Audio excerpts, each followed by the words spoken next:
Halo, selamat sore teman-teman semua. Apa kabar? Di sore hari ini ya, di hari Minggu tanggal 19 Maret 2023 dan sore yang sangat indah, kita baru saja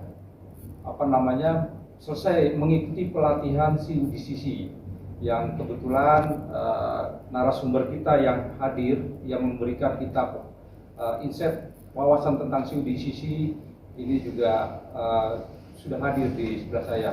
Namun sebelumnya kita coba mengenal beliau lebih jauh ya. Kata orang tak kenal tak sayang, gitu ya. Nah, beliau ini adalah Pak Haryono Daud ya. Beliau juga seorang ketua pengawas, saat ini ketua pengawas di Inkobit, dan beliau juga pernah jadi bendahara di CU Mekarsai Lampung. Tapi rasanya kita akan mendapat pengenalan beliau lebih jauh. Mari kita kulik beliau ya sore hari ini. Seharusnya beliau pulang ya, habis ngajar capek, tapi kita minta waktunya beliau untuk ngobrol-ngobrol kita pada sore hari ini. Sebelum lebih jauh kita ngebahas apa itu CUDCC, ada baiknya kita kenal lebih jauh tentang beliau. Pak Haryono, apa kabar Pak?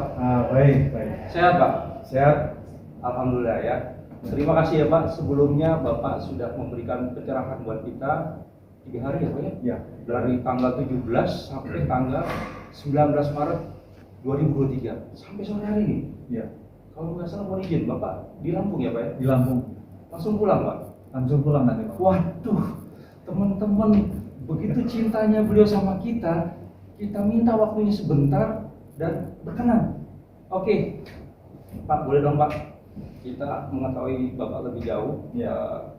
Bapak pernah jadi pengurus, pernah jadi pengawas, itu di mana aja sih Pak? Biar teman-teman khususnya di teman-teman pengurus pengawas primer di bawah Puskoblit Jakarta bisa tahu tentang Bapak lebih jauh. Ya. Silakan Pak. Ya. Awal keterlibatan saya di CU itu sebenarnya tahun 92 ya, dengan mendirikan Kopit Mekarsai bersama teman-teman. Oke. Ya, lalu pertama kali kejeblos ya. Oh, kejeblos Iya. Di kepengurusan CU itu ketika ada pelatihan Indekua dari AQ, yang dimana CU kami terlibat di dalamnya. Setelah pelatihan selama 3 modul berturut-turut tahun 97-98, lalu tahun 99 saya mendapat kesempatan untuk belajar di Korea Selatan. Oh, di Korea Selatan Iya. ya. Mengenai pengembangan institusi koperasi atau disebut Institutional Development Credit Union in Asia. Waktu itu belum ada access branding, belum ada CUDCC dan sebagainya belum. Tapi itulah cikal bakal pengembangan institusi koperasi di Asia. Nah, tahun 2000 kemudian muncul yang disebut dengan access branding. Mulai diperkenalkan pertama kali itu di Raknas di Lampung. Waktu itu saya belum terlibat di tingkat nasional, masih menjadi pengurus di Puskoblit di Lampung. Pernah menjadi wakil ketua, kemudian ketua, pernah juga menjadi pengawas. Itu tahun 2006. Nah, lalu tahun 2007 kali pertama saya terpilih menjadi pengawas di Raknas di Kupang, mengawasi Puskoblit, berlanjut sampai kemudian menjadi pengurus sampai dengan 2012. Di saat itulah saya mulai terlibat banyak di tingkat Asia, karena 2007 saya bersama Pak Munal dan satu lagi Pak Thomas itu dari Palangkaraya mendapat kesempatan untuk belajar mengenai kursus kompetensi pengurus. Itu angkatan pertama tahun 2007. 23 orang, sekitar 23 orang, 19-nya itu dari Sri Lanka, 1 dari Nepal, 3 dari Indonesia. Saya tidak tahu yang lain, tapi kemudian tahun 2009 yang dinyatakan certified director itu saya dan Pak Munal. Karena ternyata CUDCC itu ada 3 proses. Proses pertama untuk mengikuti pelatihan itu harus mengerjakan yang namanya assessment atau disebut sebagai pendahuluan pelatihan ya. Lalu dalam proses perjalanan kita mengikuti pelatihan selama kurang lebih 1 minggu. Sudah itu dikasih waktu 6 bulan. 6 bulan ya Pak ya? Iya, untuk menyelesaikan post coursework. Jadi sebelumnya ada pre-coursework, lalu 6 bulan itu post-coursework. Waktu kita datang pulang itu mendapat sertifikat namanya Certificate of Attendance. Kalau tidak menyelesaikan post-coursework, tidak disertifikasi. Begitu kita menyelesaikan post-coursework, kemudian baru tahun 2009 bersamaan dan dengan saya mengikuti Development Educator di Asia, itu kompetensi yang lain ya, DA Asia itu, saya mendapatkan sertifikat sebagai pengurus, jadi Certified Credit Union Director. Itu hanya saya dan Pak Munal, sisanya saya tidak tahu karena penyerahan sertifikatnya pada saat itu. Sebelum itu di tahun awal 2009 sekitar Februari saya mengikuti juga Master Auditor untuk Access Branding.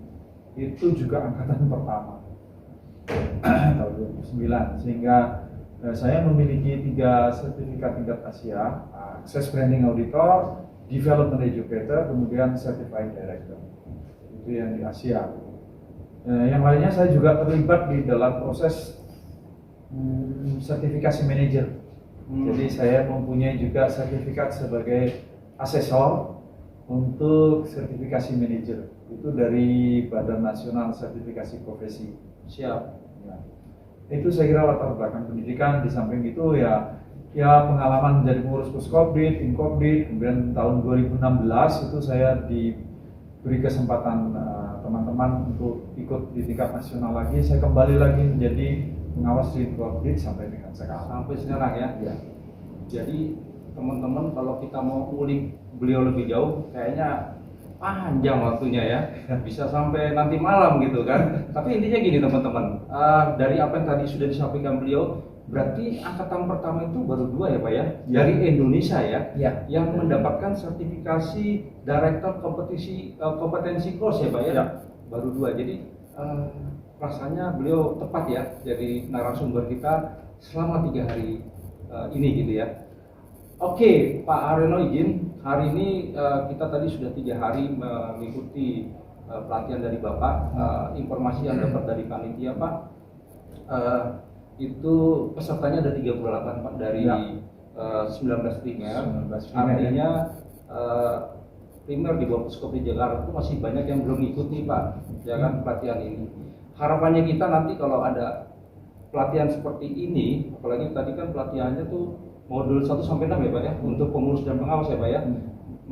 Kalau dari yang disampaikan oleh Bapak itu ada 10 modul gitu kan Pak ya. Nah, artinya masih ada yang perlu nanti kita ikut pelatihan berikutnya. Nah, harapannya kita nanti primer-primer yang lainnya juga bisa ikut gitu Pak ya. Saya jadi agak kepo nih Pak. Kira-kira waktu itu gimana sih Bapak cuma berdua yang dari Indonesia loh, cuma 2 loh di angkatan pertama. Ya. Kok Bapak bisa kepilih sama Pak Munaldo tadi ya Pak ya? Nah, ceritanya gimana sih Pak? Ya, post-coursework sendiri itu ada 12 jenis tugas. Oke. Jadi 12 jenis tugas itu karena sebenarnya modulnya itu 10 modul utama dan 2 modul elektif. Tapi masing-masing itu ada kertas kerjanya. Oke. Nah, itu harus kita lakukan. Misalnya kita memberikan pelatihan gitu ya. Bukti bahwa kita memberikan pelatihan itu harus dilampirkan foto peserta pelatihan, daftar hadir, tujuan pelatihan, modul dan kesimpulan hasil pelatihan. Jadi 12 modulnya harus pernah dilatihkan. Itu nggak bisa bohong karena harus melampirkan itu. Nah, itu ditampilkan semua. Lalu melampirkan juga perkembangan CU-nya sesuai dengan desain. Access branding. Jadi perkembangan organisasinya minimum itu 3 tahun terakhir. 3 tahun terakhir Pak ya? Iya. Itu bisa dilihat bagaimana perkembangan CU-nya atau komoditnya Pak ya? Iya, karena di dalamnya di sisi itu antara lain kan orang harus mampu membuat manajemen keuangan dan analisis, lalu menemukan goal-goal dalam perencanaan strategis. Sehingga akan diukur ada kemajuan nggak setelah melalui pelatihan dan perencanaan itu. Nah, itu salah satu penilaian kemudian yang dinyatakan certified. Nah, di samping itu ada kesempatan juga ketika ada pelatihan CUDCC dan CUCC di Indonesia diselenggarakan oleh AQ juga, saya menjadi co-facilitator. Itu ada di Hotel Ibis, saya lupa tahun berapa persisnya ya. Nah, saat itulah saya diberi berita baik oleh Miss Reni dan Mr. Ranjit, you are certified. Tapi nanti harus kami serahkan di Bangkok. Bangkok. Oke. Jadi kalau teman-teman kalau melihat prosesnya beliau bagaimana bisa mendapatkan sertifikasi itu memang prosesnya cukup panjang ya Pak ya. Ya harus punya portfolio sungguh-sungguh, bukan di atas kertas. Bukan di atas kertas, nanti juga bisa diimplementasikan juga ya Pak Iya. ya. Teman-teman apa namanya, kayaknya kita lengkap lah ya dapat informasi dari beliau tentang CUDCC ini. Izin Pak, apa namanya, kira-kira ini kan tadi kita masih banyak nih Pak yang belum hadir ya. Jadi menurut kita nih betapa pentingnya CUDCC ini, artinya biar teman-teman pengurus pengawas itu punya bekal gitu ya Pak ya, punya bekal bagaimana nanti bisa mengembangkan. Tadi kan ada tahapan 1, 2, dan 3 gitu kan. Nah mungkin bisa dapat pencerahan nih Pak buat kita semua ya, bagaimana sih agar CU kita itu ada tahapan kinerjanya semakin ke depan tuh semakin berkembang. Gimana Pak? Standar awal itu kompetensi ini diharapkan yang utama adalah pengurus itu mempunyai kemampuan untuk menyusun perencanaan strategis. Oke. Sesudah itu kompetensinya harus dimanfaatkan untuk mengeksekusi perencanaan strategis itu sesuai dengan roadmap-nya. Apakah 3 tahun, apakah 5 tahun. Nah itu seluruh kemampuan apapun saja yang dilatihkan dalam modul-modul kompetensi itu harus dilaksanakan di sana. Tapi kalau tidak punya perencanaan strategis, karena pengembangan SDM-nya bagaimana, kalau pengembangan SDM ada kan itu ada tertera di satu modul yang lain dan seterusnya ya, termasuk pengembangan organisasi, marketing, credit union services dan sebagainya, itu ada di dalam roadmap itu semua. Nah, akan dilihat setelah itu dibuat perencanaan, kemudian dilaksanakan dan dievaluasi, ada hasil positifnya enggak? Pertumbuhan anggotanya bagaimana, tingkat kemacetannya naik atau turun, penyediaan modal lembaganya cukup atau tidak, penyediaan portfolio untuk pinjaman lalai ada atau tidak, itu menjadi ukuran-ukuran standar. Karena dari 84 perspektif akses branding, itu kalau ada satu saja tidak tersedianya dana cadangan, maka tidak bisa dinyatakan accredited, begitu ya. Kata kuncinya adalah cukupnya dana cadangan yang minimum 10% atau modal lembaga. Yang kedua, kemacetan tidak boleh lebih dari 5%. Lebih dari 5% tersedia enggak, dilakukan writing off-nya atau tidak, dan seterusnya. Itu proses. Oke, teman-teman, jadi itu suatu proses ya. Kita tidak hanya melihat result ya Pak ya, tapi memang suatu result itu harus melalui suatu proses. Pak, izin Pak, apa namanya, tadi kan kita bicara tentang pengurus dan pengawas, gitu Pak. Kira-kira betapa pentingnya CUDCC ini untuk pengurus dan pengawas untuk ikut pelatihan gini Pak? Ya. Kira-kira gimana Pak? Ya memang kalau sehebat apapun koperasi kredit, kalau pengurusnya itu tidak kompeten, itu pasti kinerjanya akan menurun. Oke. Sehingga kompetensi pengurus itu akan harus berlanjut terus siapapun pengurusnya, sehingga di dalam satu roadmap harus ada saat di mana koperasi itu menyelenggarakan lagi kursus kompetensi pengurus untuk penerusnya, sehingga satu ilmu terus berjalan begitu ya. Jangan sampai yang angkatan sekarang ini kompeten semua, pernah ikut kursus kompetensi pengurus, penggantinya nggak ngerti, ini nggak akan bisa berlanjut. Maka harus dimasukkan di dalam satu program di setiap satu periode kepengurusan. Ada saat di mana kursus kompetensi pengurus dijalankan. Oke, artinya kita membuat suatu sistem ya Pak ya? Iya. Membuat satu sistem, jadi siapapun pengurus maupun pengawas yang ada di situ, kalau memang sistemnya sudah ada di koperasi kita masing-masing, tenang ya Pak ya? Ya. Jadi sudah ada pakemnya atau sistemnya yang bisa dijalankan siapapun orangnya di situ. Ya. Karena itu bagian dari mata rantai kelanggengan atau sustainability. Oke. Ya. Jadi memang sistem itu yang nanti akan membuat siapapun orang yang ada di situ bisa menjalankan dengan baik dan benar. Ya. Pak, izin Pak, tadi kalau nggak salah dan banyak interaksi tanya jawab ya dari para peserta nih pelatihan kita selama 3 hari, itu tadi khususnya kita coba mengulik tentang pengurus dan pengawas nih Pak. Ya. Kira-kira tuh bisa nggak Pak kita coba insight juga buat teman-teman yang ada di rumah ya, di masing-masing primer yang kebetulan nggak ikut. Siapa tahu dengan insight ini nanti mereka kalau memang ada pelatihan dari Puskobit lagi mereka bisa ikut. Kira-kira gimana sih Pak pengurus dan pengawas itu yang bisa kita sampaikan kepada teman-teman? Ya, pengurus itu pertama itu jangan diukur dari sejak sepandai mana orang itu lalu dipilih menjadi pengurus. Oke. Yang pertama itu kesediaannya untuk melayani anggota, itu yang utama. Lalu kesediaan yang kedua itu kesediaannya untuk belajar terus menerus, lalu punya komitmen untuk menyediakan waktu. Nah, 3 itu harus menjadi dasar atau motivasi awal seseorang itu menjadi pengelola atau pengurus sebuah koperasi. Karena boleh pengurus itu disebut volunteer dari segi waktu, tapi harus profesional dari segi hasil kerja. Itu kata kunci pengurus dan pengawas. Boleh jadi volunteer, Ya, tapi harus profesional. Ya. Dengan output yang dihasilkan. ya. Volunteer itu hanya terminologi waktu. Waktu. Ya. Oke. Siap. Jadi itu ya teman-teman apa namanya sudah disampaikan oleh Pak Reno. Pak izin terakhir nih Pak. Ya. Mohon maaf nih Pak sebelum Bapak pulang. Kira-kira nih di sisi ini hanya untuk pengurus atau pengawas saja nih Pak? Apakah dia juga bisa untuk kita juga butuh tim manajemen yang kuat nih Pak di koperasi kita masing-masing? Apakah juga ada seperti itu Pak? Ya, untuk manajemen itu sebenarnya AQ juga punya solusinya karena ini CUDCC ini solusinya AQ juga, solusi nomor berapa saya lupa.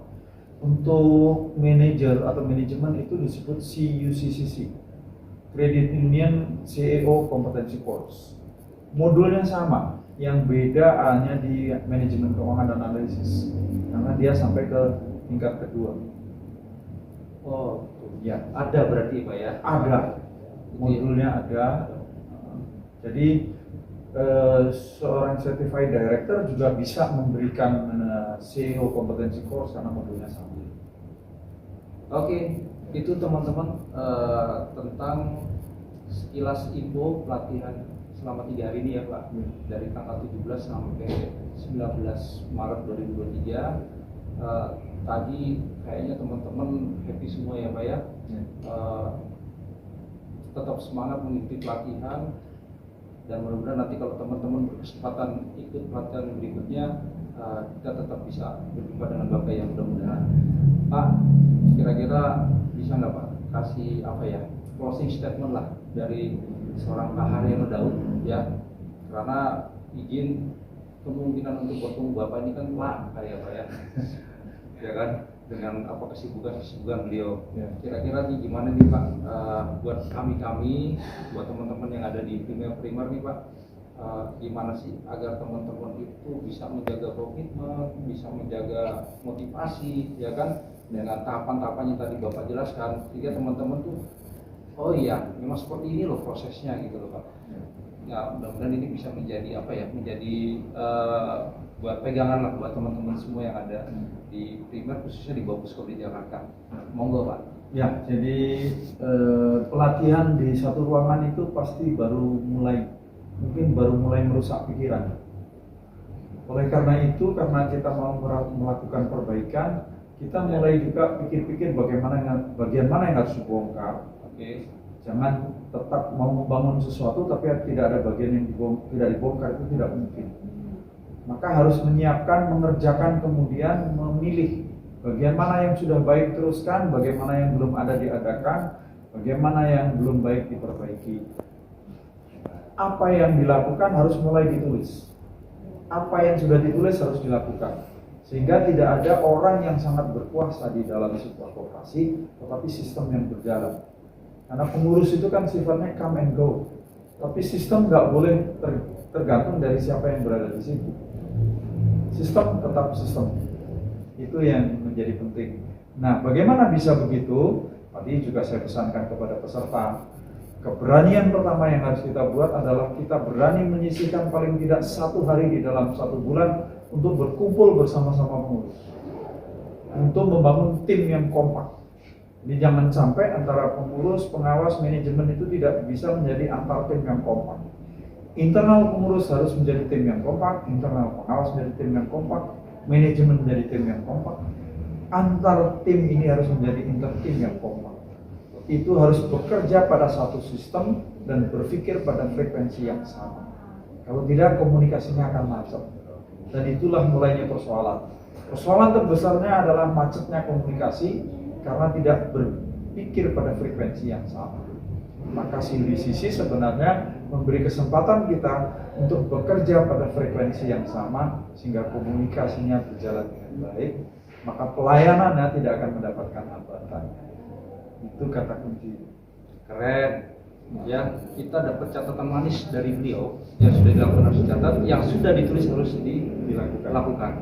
Jadi itu juga akan membuat pengurus dan pengawas semakin dapat integritas sinergi yang baik untuk kemajuan korporasinya kita masing-masing.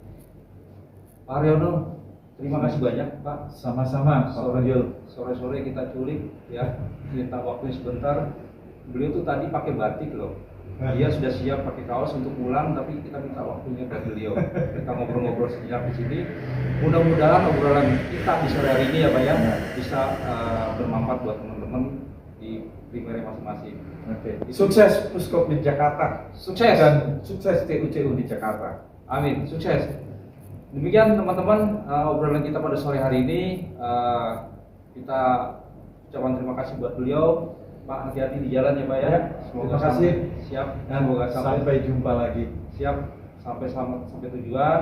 Salam hangat buat keluarga Bapak di rumah. Terima kasih banyak. Oke teman-teman, itu obrolan kita. Sampai ketemu kembali. Selamat sore. Sore.